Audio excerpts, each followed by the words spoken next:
berdayakan warga Palestina semuanya jadi sejahtera dengan kerjaan perhotelannya di Masjid Al-Aqsa. Gratis semuanya. Ibrahim yang bayarin. Sekaya itu Ibrahim teman-teman. Padahal datangnya gak punya apa-apa. Fa'aghna, Allah yang mengkayakan Ibrahim. Semua cerita para anbiya itu sebetulnya bisa dikaitkan dengan alam yajidka yatiman fa'awa wa wajadaka dhallan fahada wa wajadaka ailan fa'aghna. Apalagi Adam, lebih yatim lagi kan? Jatuh dari langit, gak punya siapa-siapa. Satu-satunya yang dia punya itu juga gak tahu di mana. Kekasihnya Hawa, bagaimana caranya? Allah yang menunjukkan mereka sehingga ketemu. Setelah sekian tahun mencari, akhirnya ketemu juga. Nah ini artinya teman-teman, ma wadda'aka rabbuka wa ma qala. Part ketiga yang akan kita tuntaskan malam ini, fa'ammal yatim fala takhar wa ammas sa'ila fala tanhar wa amma bi ni'mati rabbika fahaddis. Kalimat 3 ayat terakhir ini itu kayak nerusin 3 ayat sebelumnya. Alam yajidka yatiman fa'awa fa ammal yatima fala takhar. Wa wajadaka dhallan fahada wa ammas sa'ila fala tanhar. Wa wajadaka 'ailan fa'aghna wa amma bi ni'mati rabbika fahaddis. Jadi kayak pasangan-pasangan ayat. Bukankah Allah mendapatimu dalam keadaan yatim, lalu Allah kasih kamu keluarga? Makanya kalau ketemu anak yatim, jangan kamu bersikap semena-mena kepada mereka. Karena Allah juga mendapatimu yatim, wahai Muhammad. Sehingga Nabi Muhammad sayang banget sama anak yatim. Dan sangat dekat kepada orang yang sayang kepada anak yatim. Sehingga Nabi mengatakan, orang yang mencintai anak yatim nanti di akhirat bersamaku itu seperti jari telunjuk dengan jari tengah ini. Dekat banget. Jadi kita bakal punya rumah bersebelahan satu klaster sama rumah Nabi. Kan seru banget ya. Punya rumah satu klaster sama rumah Nabi. Dan klaster itu klaster terbaik di surga. Yang satu butir debunya lebih mahal daripada dunia dan seisinya. Bukan 1 meter tanahnya. 1 butir debunya lebih mahal daripada dunia dan seisinya. Enggak ada lagi klaster wilayah tanah yang lebih baik daripada klasternya Nabi nanti di surga. Dan siapa yang sayang kepada anak yatim, yang sangat peduli kepada anak yatim di sini usia sebelum dia mampu berusaha, kalau 25 tahun terus dia jomblo gitu, terus dia kayak gitu, itu modus ya. Ustadz dia tuh masih yatim loh, ayahnya udah meninggal sekian tahun, jadi saya kayak fa'awa gitu Ustadz ya. Ya boleh lah ya, yang penting niatnya baik. Jadi siapa yang sayang sama anak yatim, nanti dia akan disediakan rumah satu klaster dengan Rasulullah SAW. Jadi dia kayak bertetanggaan gitu sama Nabi SAW. Ketemu sama Nabi duduknya di sebelah Nabi. Ketemu sama Nabi duduknya satu majelis sama Nabi. Ini fa'ammal yatima fala takhar. Jangan semena-mena sama anak yatim. Dulu di zaman Nabi ada cerita seorang sahabat namanya Abu Lubabah. Abu Lubabah ini punya pohon korma di sebelah rumah anak yatim. Tapi dia gak rela gitu kalau kormanya dimakan sama anak yatim, korma yang udah jatuh. Sehingga satu hari anak yatim lagi makan korma jatuh, dari mulutnya diambil sama Abu Lubabah. Ini bukan punya kamu, ini punya saya. Dilaporin ke Rasulullah. Terus Rasulullah nawarin, ya Abu Lubabah, kamu mau gak punya kebun di surga yang pohon kormanya, kamu berjalan di bawah naungannya 100 tahun belum keluar dari dahannya. Saking gedenya pohon kurma di surga. Mau gak kayak gitu Abu Lubabah? Mau ya Rasul, caranya gimana? Wakafkanlah pohon kurmamu untuk anak yatim. Gimana ya Rasul, itu pohon kurma kesayangan saya banget. Itu saya ada kenangan gitu. Maaf ya bukan gak mau. Dia kayak beralasan gitu gak mau nyerahin pohon kurmanya untuk wakaf anak yatim. Akhirnya Nabi gak maksa orangnya. Ya udah gak apa-apa, pergi aja. Tiba-tiba datang sahabat yang lain namanya Abu Lubabah. Dia bilang, ya Rasulullah ada apa Abu Lubabah? Tadi saya mendengar Rasulullah nawarin sesuatu kepada Abu Dahdah yang kedua. Ada apa Abu Dahdah? Saya tadi dengar Nabi nawarin sesuatu ke Abu Lubabah, tapi dia nolak. Ya, emang kenapa? Kalau saya ngambil itu boleh nggak ya Rasulullah? Boleh, siapapun, kebaikan itu untuk siapa aja. Ya udah, tunggu ya Rasulullah. Langsung dia pergi ngejar Abu Lubabah. Ya Abu Lubabah, ya Abu Lubabah. Abu Lubabah nungguin. Ya Abu Dahdah, ada apa? Kamu tahu kan kebun kurma saya di Madinah? Siapa yang tidak tahu kebun kurma milik Abu Dahdah? Satu kebun kurma ada 600 pohon kurma. Mata air sendiri, ada vilanya, luas banget kebunnya. Dan kebun itu paling subur. Yang lain panen setahun 2 kali, yang ini 3 kali setahun. 4 bulan sekali panen. Teman-teman kalau mau berhitung, satu pohon korma sekali panen itu lebih dari 100 kilo. Satu pohon, satu dahannya aja udah berapa puluh kilo kan? Itu satu pohon lebih dari, sebutlah yang paling kecil 100 kilo. 1 kilo harganya 500 ribu. 500 kali 100, capek. Itu satu pohon. Dan Abu Dahdah punya 600 pohon. Jadi sekali dia panen korma itu puluhan M loh keuntungannya. Sekali panen, dalam setahun dia panen 3 kali. Ratusan M dalam setahun. Kata Abu Dahdah, wahai Abu Lubabah, kamu tahu kan kebun kurma saya? Tahu, siapa yang gak tahu kebun kurma Abu Dahdah terkenal di Madinah. Mau gak kita barter? Kamu kasih pohon kurma kamu yang di pojok rumah anak yatim ke saya kasih kebun saya ke kamu, bukan pohon, kebun. Kata Abu Lubabah, yang benar, kamu gak lucu deh ininya, bercandanya. Nah ini mah dialog dari saya. Terus kata Abu Dahdah, saya serius. Beneran. Ya udah, ayo. Langsung transaksi jadi deal. Mereka kemudian pergi ke rumah anak yatim. Wahai anak yatim, kata Abu Dahdah, mulai sekarang pohon ini Bapak wakafin buat kalian. Makanlah sesuka kalian dari korma yang ada di pohon ini. Kemudian gak lama kemudian dia ngajak Abu Lubabah ke kebunnya. Istrinya lagi bersih-bersih gitu. Kata Abu Dahdah, wahai istriku keluarlah. Ini sekarang bukan kebun kita lagi, sudah aku jual. Istrinya kaget, kamu jual ke siapa wahai Abu Dahdah? Kamu untung gak? Kata suaminya, untung banget. Ke siapa sih kamu jualnya? Ke Allah. Kata istrinya, itu baru untung. Itu baru perniagaan yang besar. Itu baru hebat. Istrinya ini soleha banget. Coba kalau kita ngomong gitu ke pasangan kita, kira-kira digapain? Didoain ya. Semoga kamu cepat. Ini istri yang soleha. Ini buat cewek-cewek ya. Kadang-kadang suami itu kalau lagi semangat, kadang-kadang kan suka nggak mikir ya, kasih aja. Nah kalau dia lagi gitu, tapi tetap ada batasannya juga. Cuman dengan kualitas iman Abu Dahdah dan istrinya itu emang luar biasa, inspiring banget. Istrinya malah bahagia, ya saya udah keluar. Wah, sekarang jadi milik siapa? Abu Lubabah. Silakan Abu Lubabah. Mereka pergi meninggalkan kebun itu sama sekali nggak nyesal. Cerita ini didengar oleh Rasulullah SAW dan Nabi mengatakan, duh betapa luasnya kebun Abu Dahdah di dalam surga. Aku melihat kebun Abu Dahdah itu mudhammatan, lebat sekali warnanya hijau tua. Di dalam surga. Ini makna dari fa'ammal yatimah fala taqhar. Sebegitu besarnya penghargaan Allah kepada orang yang menyantuni anak yatim. Terus angle yang kedua adalah al-jaza min jinsil amal. Balasan itu sesuai dengan jenis amal. Jadi kalau dia pengen dapat fa'awa, alam yajidka yatiman fa'awa, pengen dapat itu, maka caranya fa'ammal yatima fala taqhar. Siapa yang menyantuni anak yatim, Allah santuni. Siapa yang menaungi anak yatim, Allah naungi. Siapa yang meringankan hajat anak yatim, Allah ringankan hajatnya. Al-jaza min jinsil amal, itu berlaku di surat Ad-Duha. Jadi itu bukan kaidah fikih akal-akalannya ulama. Karena ulama ketika membuat sebuah rumusan fikih atau persepsi fikih itu berlandaskan pemahaman mereka terhadap ayat dan hadis kan. Ayatnya salah satunya fa'ammal yatim fala taqhar. Hasilnya alam yajidka yatiman fa'awa. Wa ammas sa'il fala tanhar. Kalau ada orang yang nanya, karena ada dua tafsir nih. Ada yang bilang sa'il di sini orang yang meminta pertolongan, ada yang bilang sa'il di sini orang yang nanya jalan. Kalau ada yang nanya jalan ke kamu, lalu kamu menunjukkan jalannya, maka Allah juga akan wa wajadaka dhallan fahada.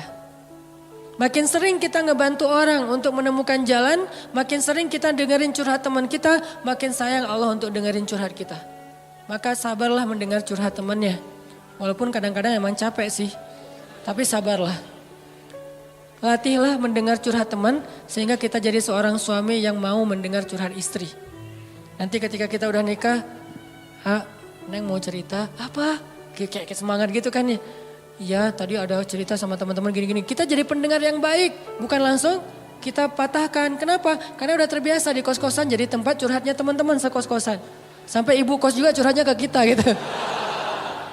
Iya itu yang kamar sebelah suka telat aja bayar kos-kosan. Ya bu, saya juga gitu ya bu. Kamu gak apa-apa soalnya kamu udah dengerin curhat. Gitu. Ya pokoknya jadi orang yang wa ammasa'ila fala tanhar. Jadi kalau ada orang yang nanya ke kita, minta pertolongan ke kita, kita berusaha untuk membantu dia, Allah juga akan berusaha membantu kita. Contohnya Nabi SAW. Nabi itu kalau ada yang minta tolong gak pernah nolak. Kalau beliau gak bisa nolong sendiri, beliau akan cari orang untuk nolong dia baru ditinggalin. Jadi gak ada yang datang langsung Nabi, maaf ya gak bisa. Mungkin kita gak bisa gitu-gitu amat lah ya, tapi berusaha. Gak semua kasus kita bisa ambil. Tapi ada satu dua yang kadang-kadang kita kayak berjuang banget. Ada banyak orang yang mengetuk pintu rumah kita, yang nelpon ke nomor kita, yang datang kepada kita minta tolong. Mungkin di antara sekian banyak, jangan semuanya ditolak. Harus ada satu dua yang kita ambil, entah kenapa pokoknya Allah yang pilihkan dia untuk kita. Terus kita coba tuntaskan hajat dia sampai selesai. Siapa yang meringankan hajat saudaranya di dunia, Allah ringankan hajat dia di dunia dan di akhirat. Balasannya bukan cuma di dunia, bahkan di akhirat. Sehingga ketika kita di akhirat nanti bingung di padang mahsyar itu kan perjalanan jauh banget ya. Kebayang gak sih dari sini ke Palestina itu jalan kaki? Kok Palestina Ustadz? Karena tempat berhisab itu adalah negeri Palestina. Ini salah satu keutamaan dari negeri Palestina itu adalah mim makanin qarib yang Allah sebutin di Al-Quran. Arti makanin qarib, tempat yang dekat itu adalah Palestina kata ulama tafsir. Sehingga nanti sidang Allah itu di padang mahsyar adanya di negeri Palestina. Negeri Palestina dari Indonesia jaraknya jauh padahal buminya masih segini. Sedangkan bumi mahsyar beribu-ribu kali lipat lebih besar daripada bumi ini. Berarti jaraknya ribuan kali lebih jauh daripada yang sekarang. Kita meninggal di Indonesia, dikuburin di Indonesia. Nanti ketika kita bangkit kita harus jalan ke Palestina. Palestinanya udah berapa ribu kali lipat lebih jauh dari yang sekarang. Jalan kaki teman-teman. Gak ada petunjuk sama sekali. Arahnya sudah berganti. Kiblat atau timur barat udah berubah. Gimana cara kita menemukan spot hisab? Susah banget kan? Kalau enggak karena Allah wa wajadaka dhallan fahada. Dulu di dunia kita sering nolongin orang, sering nunjukin arah ke orang lain, sering bantuin orang di jalan, sering bantu orang ketika kesusahan. Allah bantu nanti kita di akhirat. Sehingga tiba-tiba dikasih kendaraan, kita kayak kasih tumpangan buat teman, itu enggak ada yang kelewat sama catatan Allah. Kamu kan dulu pernah ngasih tumpangan ke teman kamu pulang taklim. Padahal kamu pulangnya ke Padalarang, dia ke Cilenyi, kamu anterin dia dulu. Akhirnya balik lagi ke tengah gak sampai Padalarang, nginep di TSB. Gak kuat gitu ya. Tadinya nanyanya sih kayak serius gitu. Pulang kemana saya anterin. Oh boleh. Udah aja naik motor kemana Cilenyi. Ngomong dari tadi. Kan beda arah timur dan barat. Nah kamu pernah ngelakuin itu di dunia, nanti di akhirat tiba-tiba Allah yang ngasih kita tumpangan. Dan tumpangan dari Allah sebaik-baik tumpangan kendaraan cahaya. Sehingga dari Indonesia ke Palestina itu hanya sekejap mata saja. Itu diantara makna dari hisab yang ringan, hisab yang mudah, dipercepat perjalanannya. Sementara yang lain masih kebingungan, ada yang jalan ke sana, ada yang jalan ke sana. Itu nggak ada yang arah loh, yang jelas arahnya. Jadi orang jalan itu acak aja tuh kemana-mana. Bisa ribuan tahun nggak sampai ke tempat hisab, belum dihisab tuh. Untuk sampai ke sana aja ribuan tahun. Kok malaikat gak ngasih tahu sih kalau kita salah jalan? Karena kita di dunia juga gak pernah ngasih tahu orang kalau dia salah jalan, dibiarin aja. Malah ada yang sengaja nyesatin lah gitu. Kalau mau jalan ke Dago lewat mana? Itu aja lewat ini nanti Gatot Subroto tembus aja ke Soekarno Hatta, udah gitu Buah Batu terus aja ke sana.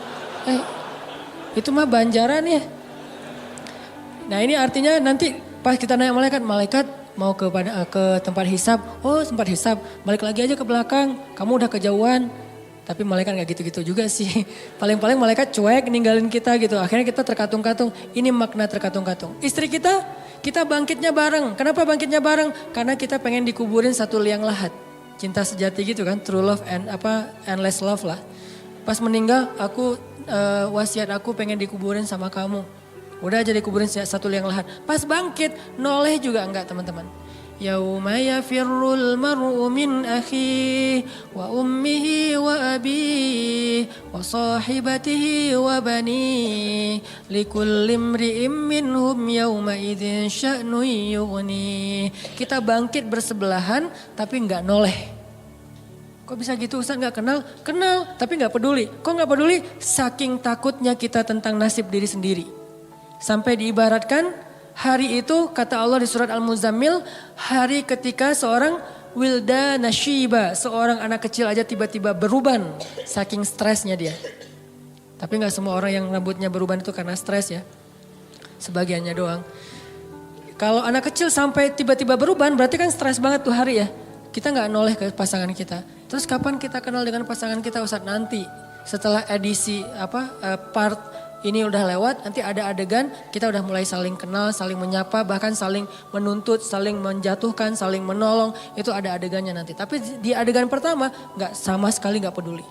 Suaminya tersesat, istrinya nggak akan nolong. Sehingga yang bisa nolong kita hari itu hanyalah apa yang hari ini kita lakuin teman-teman.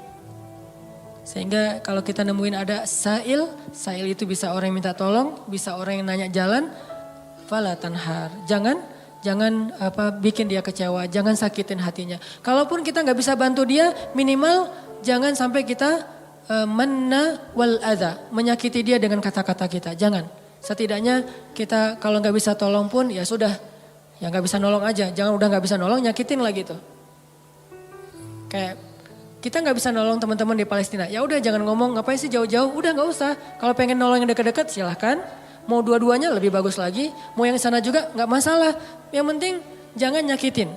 Jangan kita beranggapan bahwa yang di Palestina itu jauh nggak perlu ditolong, yang di Suriah itu jauh nggak perlu ditolong, padahal kondisi mereka itu luar biasa memprihatinkan, bahkan dahsyat sekali keadaan mereka. Tapi kita udah nggak nolong, ngomong lagi. Jadi kalau mereka dengar kasihan, perasaan mereka kayak gimana gitu. Ya udah jangan. Termasuk orang di sekeliling kita, keluarga besar kita. Kadang-kadang ada kakak adik kita yang minta tolong, kita kayak sebel gitu sama dia. Giliran butuh aja lo minta tolong. Jangan, udah aja diem. Kalau kita nggak mau nolong atau nggak bisa nolong, diem aja. Kenapa? La tanhar. Jangan sakiti orang yang meminta pertolongan. Sehingga nanti al jaza min jinsil amal. Allah juga akan membalas kita dengan cara yang sama. Na'udzubillah min dzalik. Wa amma bi ni'mati rabbika fahadis. Nikmat Allah sampaikanlah. Maksud menyampaikan nikmat Allah itu ada banyak. Salah satunya adalah kita bicarakan kebesaran-kebesaran Allah. Allah tuh baik banget, Allah gini. Sehingga dengan pembicaraan kita, orang yang mendengar jadi semakin yakin sama Allah. Kayak tadi cerita saya di Thailand, simple sebetulnya, cuman hal yang sepele banget. Tapi itu bagian dari tahadus bin nikmah. Tujuannya apa? Tujuannya biar kita yang mendengar makin yakin sama Allah, makin bergantung sama Allah, makin taat di jalan Allah. Itu namanya wa amma bi ni'mati rabbika fahadits. Jadi teman-teman, 3 ayat terakhir itu ada 2 angle yang kita bisa lihat. Satu, ternyata kalau kita pengen dapat satu kebaikan, maka tanamlah kebaikan yang sama di ketika kita bisa, nanti saat kita butuh Allah akan membalas kita dengan kebaikan yang sejenis. Saya pernah cerita dulu saya di Kota Baru Parahyangan, habis taklim malam-malam gerimis, saya pulang pakai mobil, ngelihat di jalan ada ibu-ibu sama anak gadisnya lagi jalan kaki. Kota Baru di Masjid Al Irsyad itu kan ke jalan raya jauh ya. Dan malam-malam gak ada damri, gak ada angkot, gak ada ojek. Beliau jalan kaki berdua, gerimis lagi tuh, pakai payung. Saya waktu itu tinggal di Cihanjuang, saya mau keluar dari masjid ngelihat ada ibu-ibu sama putrinya lagi jalan. Saya samperin, Bu, butuh tumpangan? Oh boleh Ustadz, mau kemana? Mau ke depan? Ya udah ikut aja. Karena saya gak bawa pasangan, mereka duduk di belakang. Itu etikanya ya, jangan duduk di depan, nanti jadi fitnah. Udah aja duduk di belakang. Dan itu tidak menghina. Oh jadi kayak supir dong, gak apa-apa. Karena demi menjaga fitnah, biarkan dia duduk di belakang berdua, saya di depan. Kalau ngomong, ya ngomong aja. Sesekali ngelihat ke menghargai. Dia cerita, Ustadz tadi saya ikut talim Ustadz, oh Masya Allah ibu jadi ikut talim, terus tadi gimana kesininya? Naik damri, soalnya kalau sore itu masih ada damri, saya masuknya pakai damri. Pulangnya biasanya jalan kaki, biasanya, berarti udah beberapa kali tuh. Oh gitu, maaf ya saya nggak tahu, ya udah dianterin. Sampai di depan jadi kayak nggak enak hati gitu diturunin di jalan ya, nggak tuntas kan. Udah saya tanya, ibu rumahnya di mana? Masih di daerah Padalarang gitu, daerah Cimareme, agak turun dikit. Ya udah saya anterin aja ke rumahnya. Nggak ngerepotin nih Ustadz, nggak. Padahal biasanya saya langsung masuk tol kan. Keluar Baros cepet, ini ngelewatin Cimareme kan macet-macet gitu. Nggak apa-apa saya anterin, ya udah sejalan, padahal nggak sejalan sebetulnya. Saya harusnya ke tol. Dianterin sampai ke rumah, kan sepele banget kan. Udah sampai ke rumah selesai, pergi aja. Besok-besoknya sebulan kemudian saya naik jembatan Pasupati itu ke arah Paster. Ban motor saya bocor. Pas di atas, bukan bocor, habis bensin. Saya lagi tight banget jadwal hari itu, nggak sempat ngisi bensin. Saya pikir masih sampailah ke pasar, kan ada pom bensin tuh. Paksain aja, pas di atas, pas habis. Mati aja. Saya dorong, baru berapa detik saya dorong, tiba-tiba datang anak muda, nyamperin, "Mas mau di step?" gitu. "Oh boleh, di step aja." Mana didorongin, pakai motor dia sampai ke pom bensin, akhirnya saya bisa ngisi bensin. Saya jadi teringat, dulu saya pernah nolong orang di jalan, sekarang Allah nolong saya di jalan. Dan itu timingnya tuh pas banget. Kalau dia lebih cepat sedetik, udah nggak ngelihat saya di belakang. Kalau saya lebih lebih lambat sedetik, dia nggak ketemu. Allah yang bikin timingnya. Saya pas habis bensin dia datang. Kalau saya lebih cepat setengah jam, saya udah sampai ke pom bensin dorongnya kan ya, nggak ketemu dia. Jadi pas banget, baru berapa detik dorong dia datang. Dan dia, maaf lupa saya ceritanya, bukan di step, dia bawa selang gitu kan, saya lupa ceritanya. Dia bawa selang bukan di step, berarti 2 kali kejadiannya, 1 kalinya di step. Udah kebiasaan. Pasti ada yang nolong lagi nih. Kan saya kemarin habis nolong orang, GR gitu kan sama Allah. Benar ada yang nolong, jadi ada yang di step, yang ini bawa selang. Kan jarang banget ada anak muda kemana-mana bawa selang gitu kan. "Pak kenapa?" Dia ngelihat ban nggak kempes, habis bensin ya? "Iya, di sini saya ini." Dia sedot, terus masukin hanya untuk bisa sampai ke pom bensin. Kan itu jarang banget, mungkin 1:1000 dan pas lagi timingnya. Allah yang membuat seperti itu. Kalau orangnya ada di sini atau nonton, barakallah jazakallah khair. Sering saya cerita nih, benar-benar jadi kebaikan buat dia. Artinya teman-teman benar-benar al jaza min jinsil amal. Balasan itu sesuai dengan jenis amal. Kalau kita pengen dibalas, ya Allah mudahin dong cara saya untuk dapetin jodoh. Mudahin orang lain untuk dapetin jodoh. Caranya gimana? Jadi mak comblang mungkin. Atau nemenin dia curhat mungkin. Atau nemenin dia ngelamar mungkin. Kita yang jadi, "Pak dia tuh sahabat saya banget, saya kenal banget dengan dia Pak. Wah pokoknya aman lah Pak, dia orangnya bertanggung jawab." Kita promoin dia. Sehingga nanti Allah yang promoin kita di orang lain. Pokoknya mau apa, cari amal soleh yang sejenis dengan itu. Saya pengen jadi orang kaya Ustadz. Ya udah. Tolong orang lain ketika lagi butuh modal atau apa, "Saya pengen nikah Ustadz." Ya udah bantu dulu temennya untuk mahar. Nanti Allah ganti mahar yang buat kita, atau kalau nggak mahar mungkin hantaran. Karena kadang-kadang kan hantaran itu apa? Seserahan ya. Seserahan itu kadang-kadang lebih gede daripada mahar kan. "Mahar anak saya sih nggak banyak Dek. Soalnya kan kata Nabi mahar jangan tinggi-tinggi." "Berapa Pak?" "Ya udah 1 gram aja." "Oh tapi seserahannya ya berapa?" 1 M juga nggak apa-apa. Si bapak teh. Seserahannya yang gede, jadi kita bikin stres gitu kan. Gak apa-apa, ambil aja. Jangan menyerah ketika ditawarin 1 M, 10 M, 100 M. Ambil, itu angka gede di kita, tapi kecil di Allah loh. Jangan pikir kita yang bakalan bayar, Allah yang bayarin. "Dek, maharnya standar biar gak beda sama kakaknya ya. Bukan bapak mau mempersulit adik, bapak tahu adik penghasilannya pas-pasan." Ini bapak menghina atau lagi apa sih? Tapi emang biar dia nggak jauh banget, nggak jomplang banget sama kakaknya. Kakaknya dulu sih 3 M, dia 2 M juga nggak apa-apa. "Boleh Pak." "Kamu sanggup?" "Insya Allah Pak." "Kerja apa?" "Allah yang kasih kerja." Gitu, semangat. Siapa tahu nanti setelah kasih saya waktu 1 tahun Pak. 1 tahun? Ya oke 1 tahun. Bekerja semaksimal mungkin 1 tahun. Biarkan mereka ngelihat kesungguhan kita. Setelah 1 tahun mungkin kita nggak dapat 1 atau 2 M. Tapi dapat kasihan dari dia. Ya, ini serius nih ternyata. Ya udah deh, Adek dapat berapa? Dapat Pak 2 apa? 20 juta gitu. Ya udah nggak apa-apa, dicicil ya tapi ya. Karena kamu udah berusaha, ya udah jadi deh. Karena dia ngelihat kita kayak tanggung jawab, serius, pantang menyerah. Itu kan akhirnya gol. Kan yang penting gol. Soal gimana caranya Allah lebih tahu. Pokoknya kalau dikasih tantangan, ambil. Setelah itu gimana Ustaz? Serahin ke langit. Allah mudahkan semuanya. Kalau di tangan kita pasti susah. Logika kita pasti nggak nyambung. Tapi di sisi Allah, ala kulli syai'in qadir. Allah maha kuasa atas segala sesuatu. Mudah-mudahan surat Al-Duha ini mulai kebayang sama kita. Sehingga bisa jadi ayat motivasi buat hidup. Insya Allah di pertemuan yang akan datang, kita akan bahas surat yang lain. Mungkin nanti saya akan pilih surat apa yang kayaknya mudah banget untuk kita jadikan motivasi.